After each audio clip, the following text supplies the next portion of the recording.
what do you call this guitar with two necks? I said, oh, you called it a two-necked guitar. And I thought the conversation was over. But there was a popular demand to actually find out what it is. And, well, it's a long story, and I recently wrote and published a book about Russian 7-string guitar, so if I start telling the whole story, it may take the rest of this nice evening. But in short, you know, in Austria, and particularly in Vienna, there was a fashion for a particular kind of music, which was called Schrammelmusik.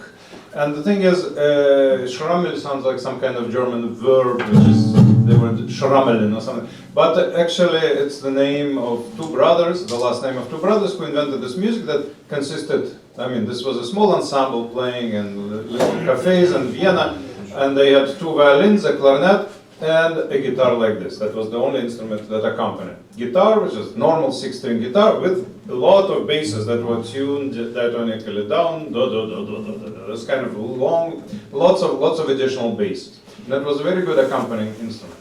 Now, unlike today, Russia was actually part of Europe back in the 19th century, and so those were the days. Yes. So people could actually, you know, Russian barony, I mean, landlords could actually order Austrian guitars, and some great builders like this one, this Johann Scherzer, famous Austrian builder, they could actually build guitars for them. When they got them with additional basses, I mean, they had 7 strings and additional basses, you know. Go to your cafes, find cafes, play your Schrammelmusik in Moscow and St. Petersburg. Well, the thing is, we didn't have those cafes, and there was no need for that. So these additional strings completely changed their meaning. They stopped being tuned. They're basically some kind of random basses. And the people ask me, why do you never play that? Well, I cannot really go there and play because you see there are no frets.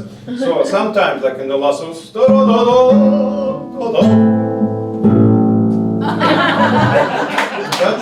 that's the only thing that I can do. That's pretty. Это то, что ты сказал. Я уже наговорил. Говори, мы тебя любим, доктор. Профессор, давай. Ну-ка, речь.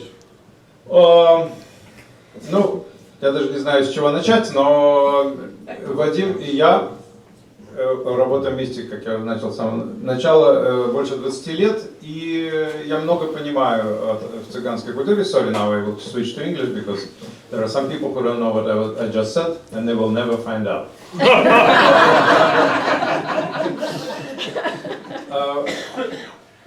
You know, I learned a lot of things from Vadim and from other Romani colleagues, and one of them is that there is this very special piece that every guitarist who comes to a master, like for example, Vadim studied with his uncle. That's a very common thing, that uncle and nephew, you know, usually it's guys. Sometimes, more rarely, it's father and son. And any education starts from this piece, which is called the Gypsy Vengerka.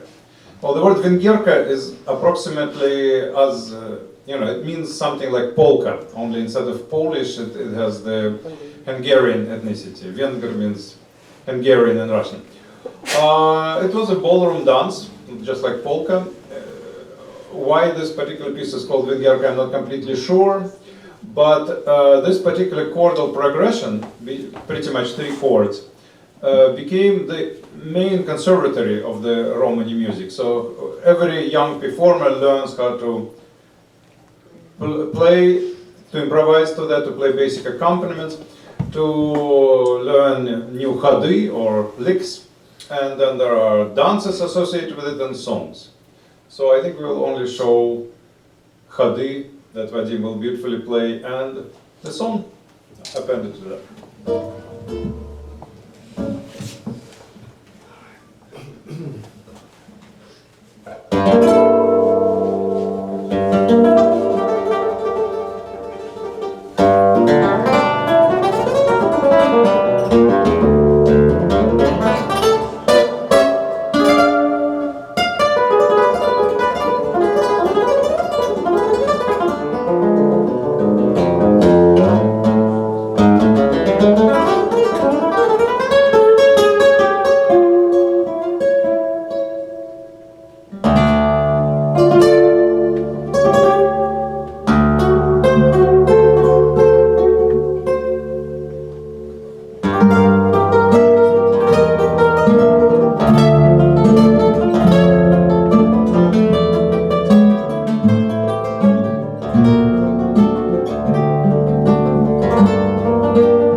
Thank you.